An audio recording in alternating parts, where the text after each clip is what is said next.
मी खरं म्हणजे काही बोलणार नव्हते, पण एक सुचलं म्हणून माझ्या लहानपणीची आठवण सांगते की माणसाचा स्वभाव कसा बदलत जातो.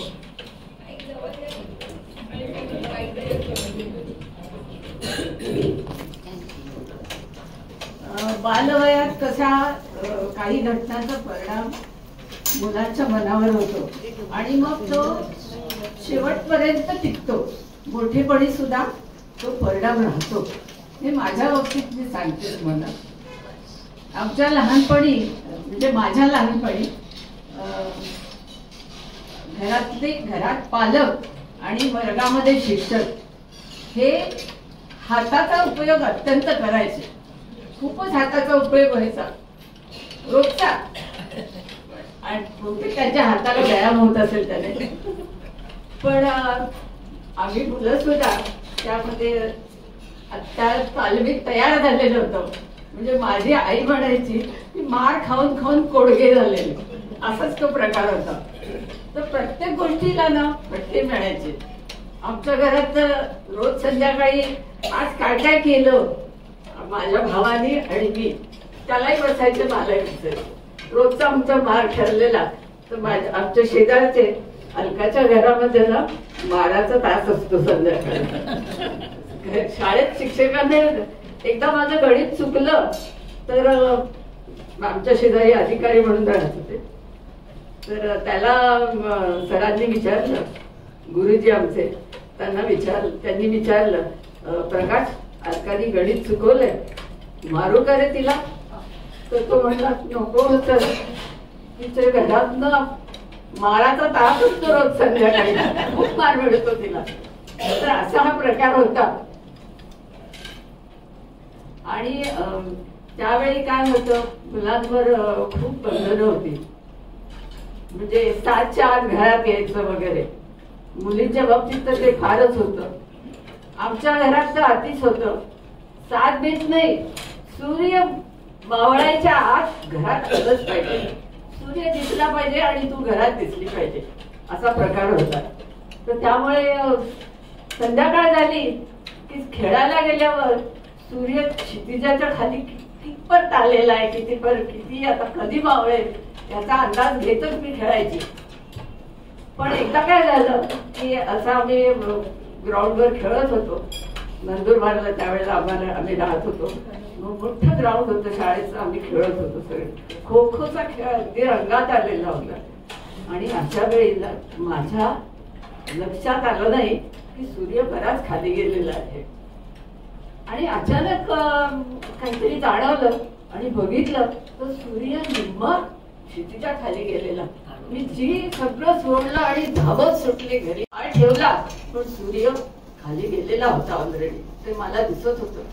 येताना मी इतके देवाची आराधना, म्हणजे काय पूर्वी कसं लहानपणी कसं आपल्या मनावर एक देवाचं हे असतं, पगडा असतो. आमच्या तिथे जवळ, घराच्या जवळ श्रीकृष्ण मंदिर होतं आणि तिथे सगळे कार्यक्रम व्हायचे, आरत्या व्हायच्या सगळं. आणि ते मला खूप आवडायचं. खूप मनावर श्रीकृष्णाचा प्रभाव होता. तर मी येता येता श्रीकृष्णाची खूप आराधना करत होते. आणि मनातल्या मनात श्रीकृष्णा कमलापते यदुपते सीतापते श्रीपते वैकुंठाधिपते चराचरपते लक्ष्मीपते पाहिमाम लक्ष्मीपते पाहिमाम असं मनात घोकतच घरात शिरले. घरात पाय ठेवला आणि इकडे वडिलांची हाक आली. काय किती वाजले? समोरच्या भिंतीवर मोठं घड्याळ होतं. तिच्यामध्ये 6 वाजून गेलेले दिसत होते. काही बोलले नाही. आणि बाजूलाच एक मोठी खिडकी होती आमच्या त्या हॉलला. आणि तिथून पश्चिमेकडचा सूर्यास्त बरोबर दिसायचा. वडिलांनी तिकडे हात केला आणि माझ्या इकडे बघितलंस, पश्चिमेकडे बघितलंस. मी मनातल्या मनात लक्ष्मीपते पाहिमाम लक्ष्मीपते पाहिमाम चालूच होतं. त्यावेळेला मला इतकी श्रद्धा होती श्रीकृष्णावर की मला वाटलं होतं की आपल्या सगळ्यांना माहितच असेल, महाभारतात अर्जुनाचा पुत्र अभिमन्यू हा त्या चक्रव्यूहातून बाहेर पडू शकला नाही आणि तो तिथे झाडावरती पडला.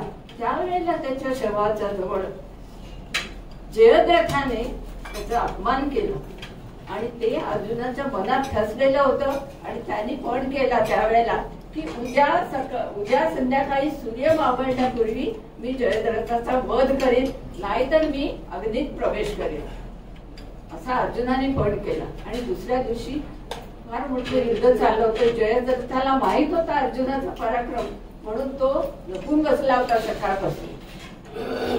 संबंध त्या याच्यावरती युद्ध सैन्यामध्ये त्याने शोधलं अर्जुनाने. श्रीकृष्ण त्यांचे सारथी होते. सगळीकडे शोधलं. श्रीकृष्ण मनातल्या मनात हळूच हसत होते आणि अर्जुन शेवटी हातात झाला, कारण जयद्रथ काय मिळत नव्हता. सूर्य मावळला तरी सुद्धा श्रीकृष्णांनी त्यांना, इकडे कौरव सेनेत खूप आनंद झालेला होता. श्रीकृष्णांनी त्यांचा रथ पश्चिमेकडे वळवला. पश्चिम क्षितिजापाशी अंधार पडायच्या बेतात होता.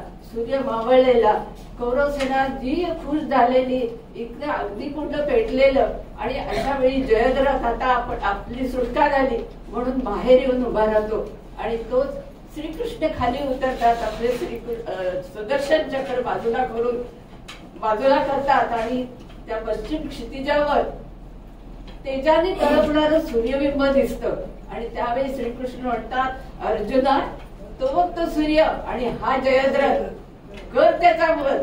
आणि त्यावेळी अर्जुनाने त्या जयद्रथाचा वध केला.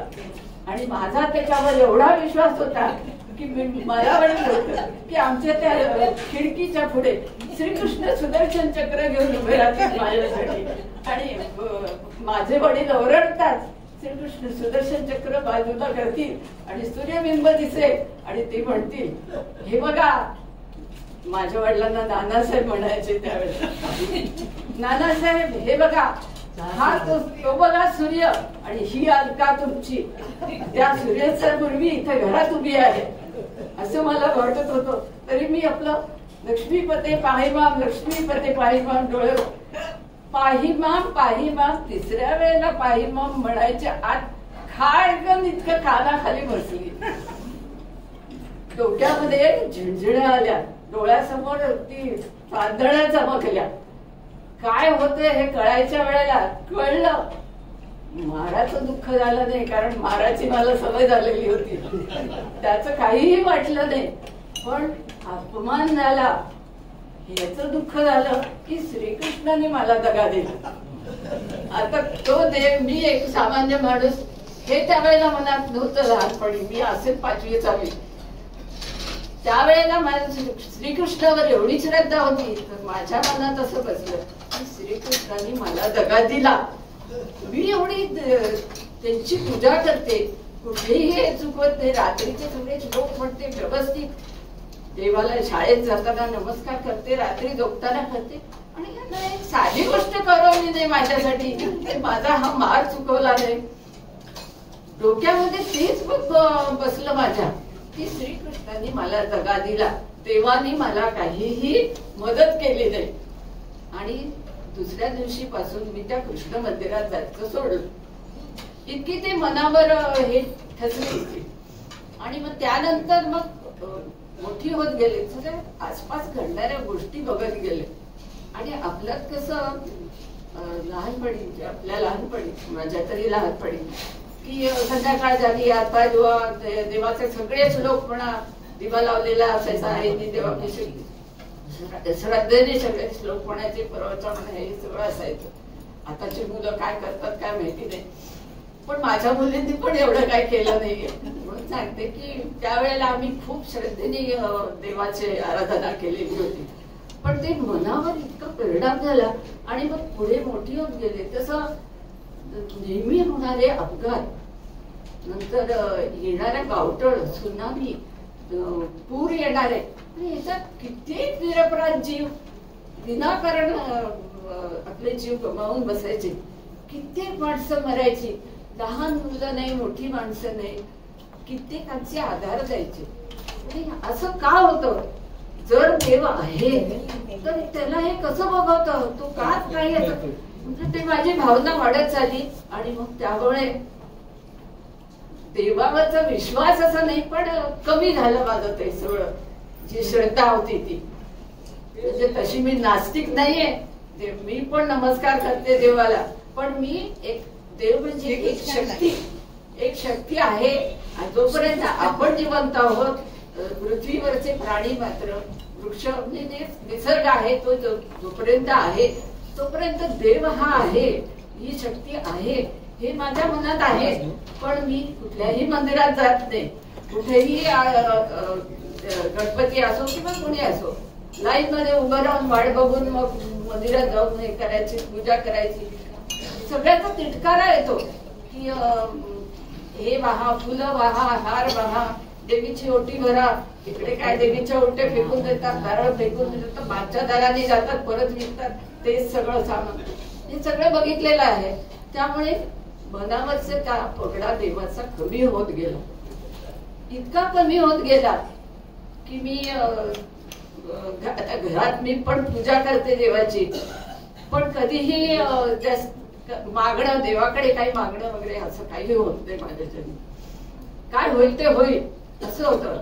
आणि आता त्यामुळे आता जे परवाच जे काही दिवसापूर्वी जी घटना घडली, आपले तरुण लोक, 27 तरुण लोक एक मजा म्हणून आनंद साजरा करायला, काही जण हनीमून साठी, काही जण काश्मीर आपलं बघायला, इतक्या आनंदात बिचारे पहलगामला गेलेले.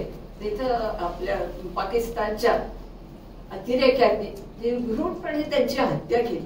अगदी सरळ सरळ समोर येऊन त्यांना गोळ्या घातल्या डोक्यामध्ये. खरंच मला त्या दिवशी वडिलांनी जी थोबाडीत मारली, त्यावेळी झिणझिण्या आल्या, त्यावेळी आलेल्या झिणझिण्या आता सुद्धा येतात माझ्या डोक्यात. आणि त्या दिवशी ते जे मी ऐकलं, काही गोष्टी टीव्हीवर बघितल्या, त्यामुळे डोक्यात फार मनात संताप तर होताच अतिरेक्यांबद्दल.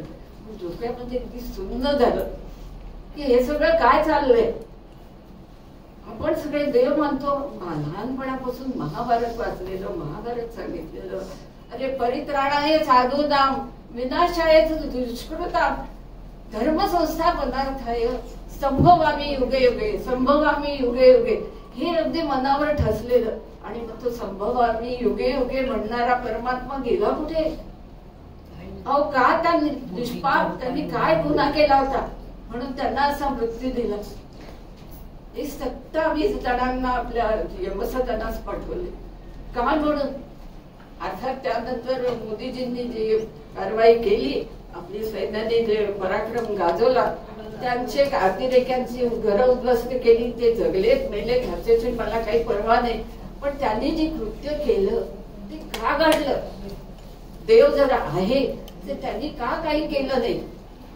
त्यामुळे मी तुम्हाला सांगते, अर्थात प्रत्येकाची श्रद्धा असते, त्याबद्दल मी काय म्हणत नाही. प्रत्येकाने आपापली श्रद्धेने करावं देवाचं. पण काही जण सोमवार म्हणजे शंकराचा, मंगळवार म्हणजे गणपती, बुधवार बृहस्पतीचा, गुरुवार म्हणजे दत्त महाराजाचा, शुक्रवार देवीचा, शनिवार हनुमान मारुतीचा, असं करून काही काही जण उपास तापास पूजा अर्चा तासन तास घरामध्ये पूजा करतात वगैरे. हे सगळं मला पटत नाही, थोतांड वाटतं. हा, तर मी नास्तिक नाही हे मी आधी सांगितलेलं आहे, पण अहो तुम्ही शक्तीची पूजा करा. हे काय चाललेलं आहे? आणि मग तुम्ही रविवार का सोडता? शनिवार पर्यंत सगळे देव असतात, रविवार तो मात्र सिके पिझ्झा झालाच पाहिजे साजरा.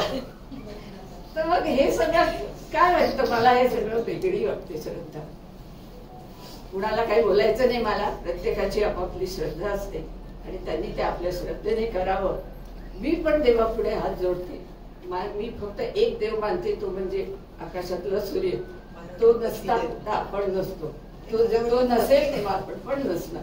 मला वाटतं पतिदेव, फक्त सूर्यदेवाची पूजा करते, त्याला हात जोडते आणि देवापुढे फक्त मी एवढं म्हणते, सर्वे सुखिना संतु, सर्वे संतु निरामया, सर्वे भद्राणि पश्यन्तु, मा कश्चित् दुःखमाप्नुयात्, मा कश्चित् दुःखमाप्नुयात्.